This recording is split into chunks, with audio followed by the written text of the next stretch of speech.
You wanted the best. You've got the best podcast. The hottest podcast in the world. The Chris Voss Show, the preeminent podcast with guests so smart you may experience serious brain bleed. The CEOs, authors, thought leaders, visionaries, and motivators. Get ready. Strap yourself in. Keep your hands, arms, and legs inside the vehicle at all times, because you're about to go on a monster education roller coaster with your brain. Now, here's your host, Chris Voss. Hi, folks. It's Voss here from thechrisvossshow.com. There you go. When the Iron Lady sings it, that's when you know it's official, ladies and gentlemen. Welcome to the big show. The Chris Voss Show family. The family that loves you but doesn't judge you. At least not as harshly as your mother-in-law, because she never liked you anyway. You know what I mean?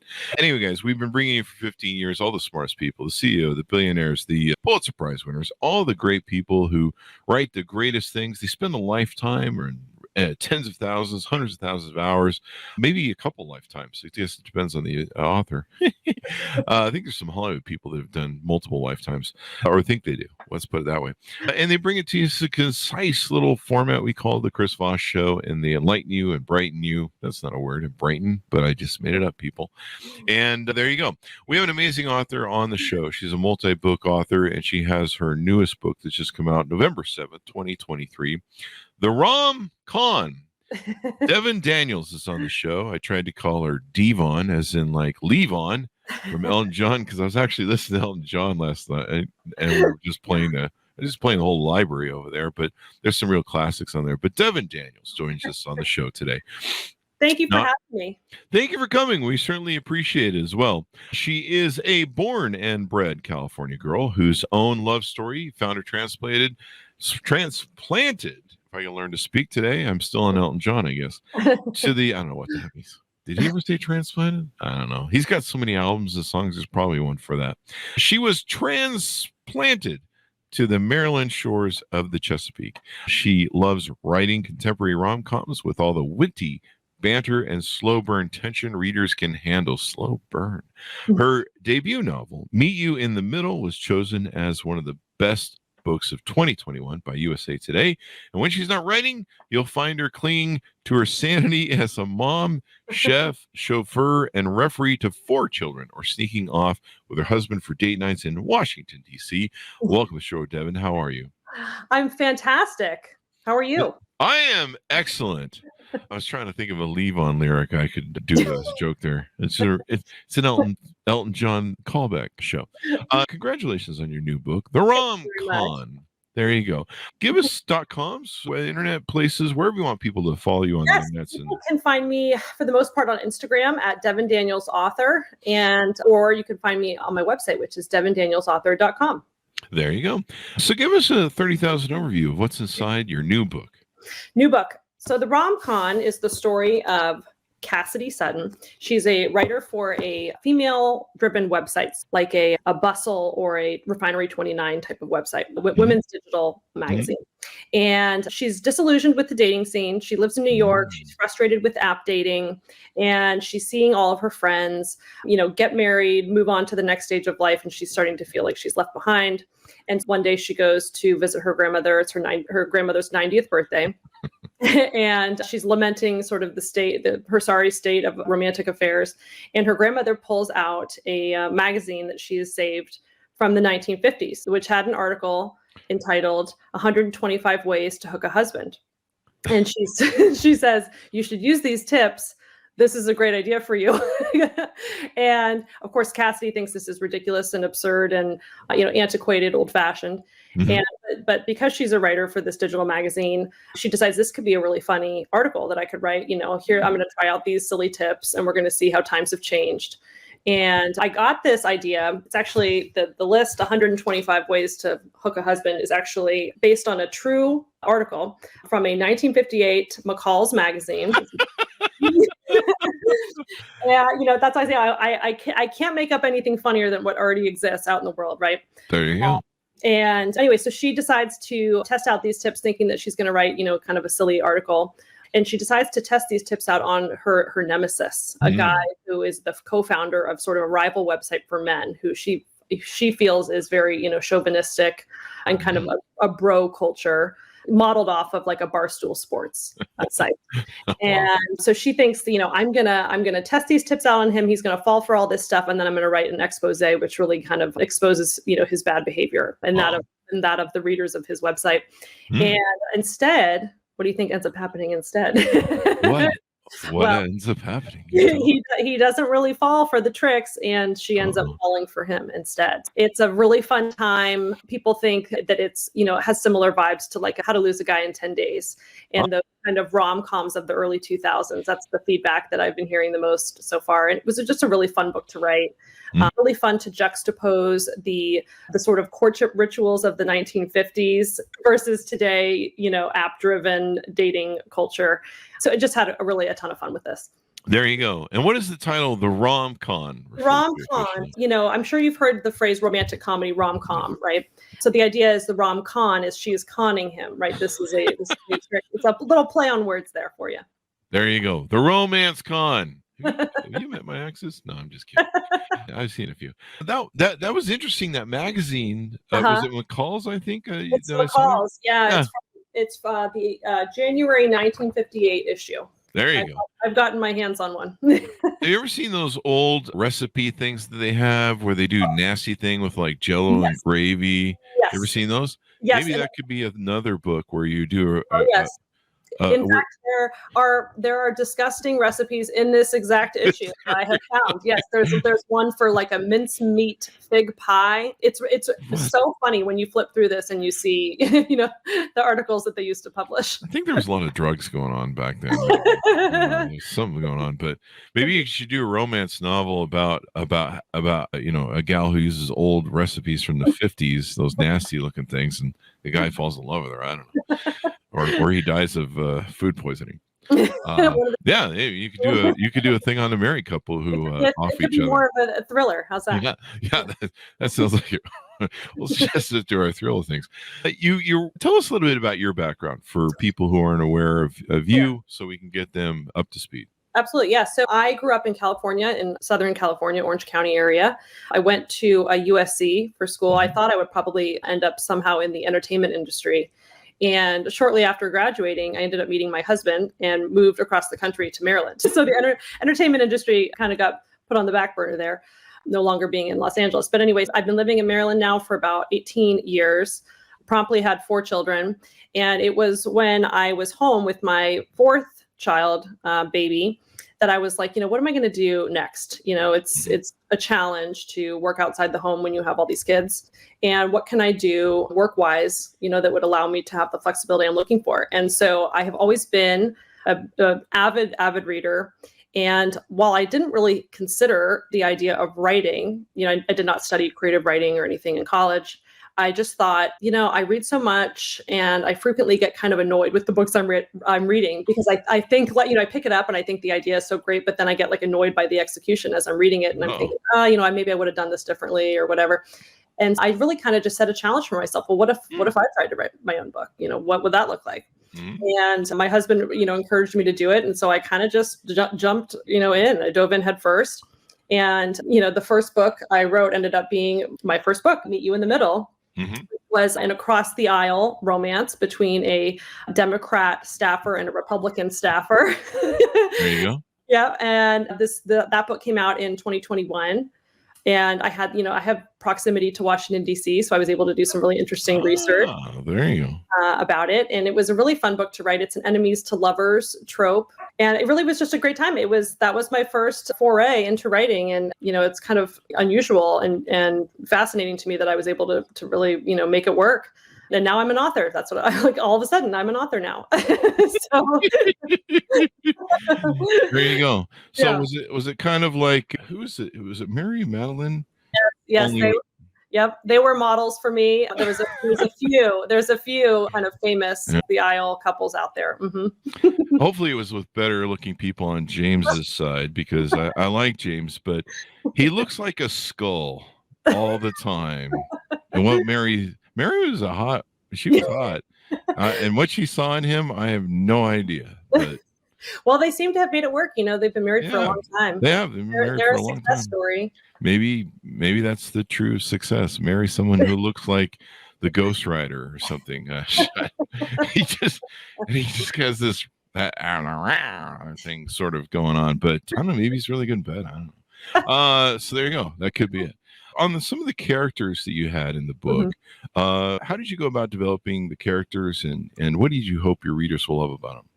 I wanted to pick characters who are, approaching 30, early 30s, who are kind of at a crossroads in their life. Like they are so my main character, Cassidy, she's a writer, but she's a little bit stagnant in her job. She's trying to figure out what's next. She's always wanted to write a book, but she can't really figure out the idea that she wants, or she's just, I would say, challenged in actually like taking the steps to write this book. And I think as a writer, I can relate to that, obviously. My main character, my hero, Jack, he's also in a crossroads of his life where he's founded this website that's become really successful, and he's trying to figure out what his next steps are. It's always really fun to come up with these character arcs and to figure out how these two people and their different dreams are going to intersect, and how the relationship also follows a specific path, alongside their professional careers. I really try to make my characters very well-rounded.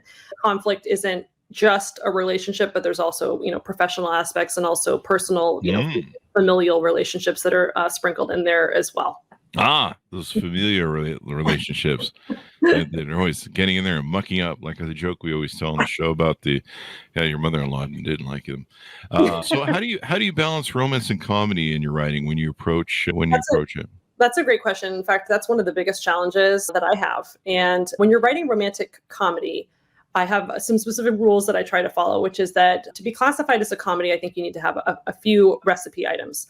One of them is, very funny dialogue. And that's like the banter between the characters where you're laughing out loud as the reader at, how they're back and forth. That's one. Two would be funny situations. So in this book, these 1950s tips that she's testing out on him are off the rails, very funny, and he doesn't really know how to react to them. And so that's sort of like a humorous situation. The third thing for me is a humorous voice. Her narrative in her own head, her inner monologue is also funny. It's just about like how clever you can make your writing, and just, I don't know. I think of it as like you're trying to surprise and delight the reader. And for romantic comedy, it is very different than just a pure like romance, because the comedic aspect is, hugely important. But also you want to make sure that your comedy does not overshadow the actual intensity of the romance, which the reader is really looking for, that really intense romance that they can get very emotionally attached to. One of the things I try to do as I'm writing is, if a specific scene that I'm in is meant to be more of an emotional scene or have some sort of, climactic intensity, that I'm not trying to go real crazy with the comedy. I would pull it back in those situations. And then in other situations, if the comedy is the main emotion I want people to be feeling, then I might ramp it up. There you go. There you go. So is there a favorite scene that you enjoyed writing that you can tease out to us, or, we can't give away the middle and the end with novel.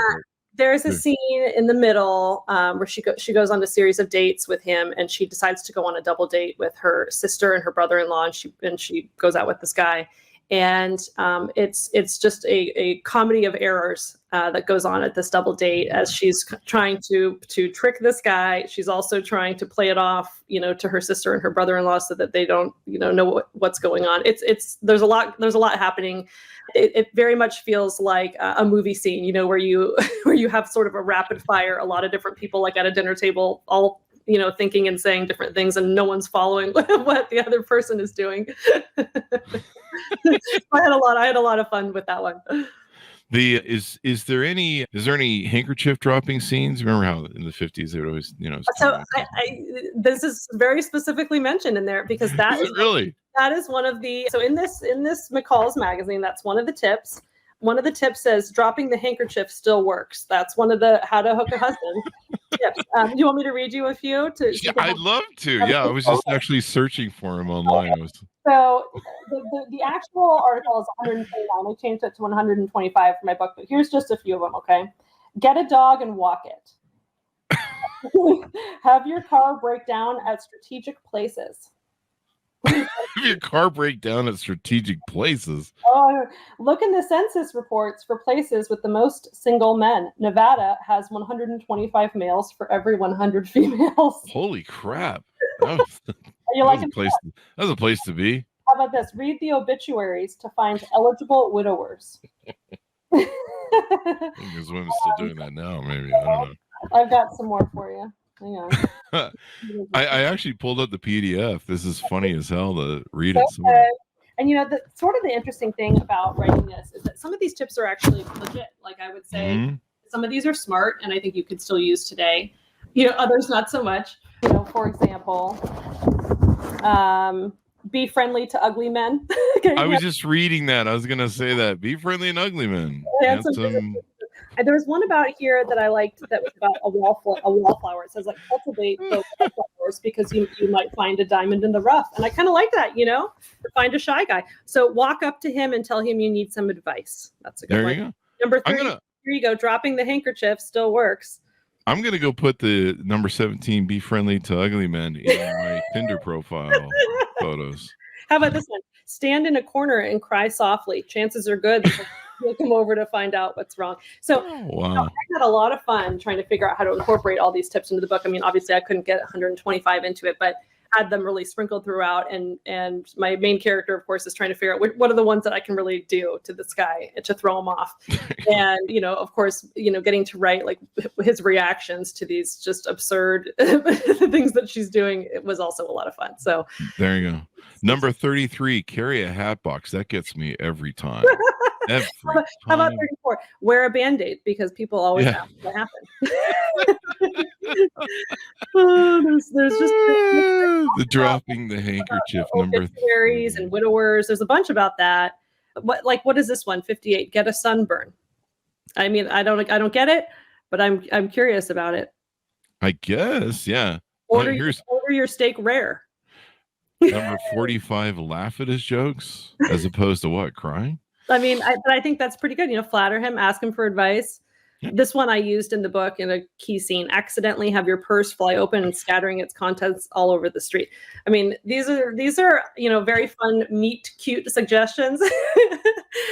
And I think I think there's some gems in here. There you go. Well, I'm sure you could be able to create a lot of funny stuff off this. Yep. Use an ashtray. Don't crush out those cigarettes and coffee cups. Damn it. Doesn't say damn it. Get that fresh scrubbed look by scrubbing. There's one in here about send a letter to his mom and ask for her favorite recipes.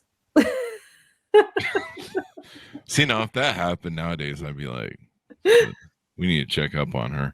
That might be a red flag. That might be just maybe.